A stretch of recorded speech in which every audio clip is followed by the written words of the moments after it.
এদেশের গাছপালা, মাটি, বায়ু, জল, ফুল, ফল, পশু পাখি আর নদীনালার মতো এরূপ বৈচিত্র্যপূর্ণ দেশ পৃথিবীতে আর কোথাও নেই।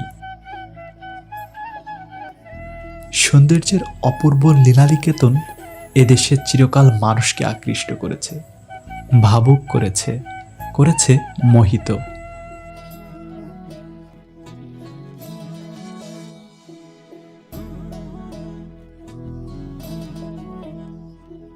নৈসর্গিক সৌন্দর্যের কবিচিত্ত মুগ্ধ হয়েছে শিল্পী, সাহিত্যিক।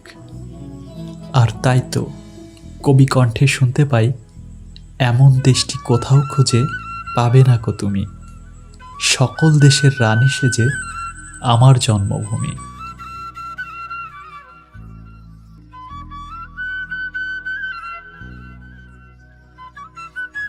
আমার এই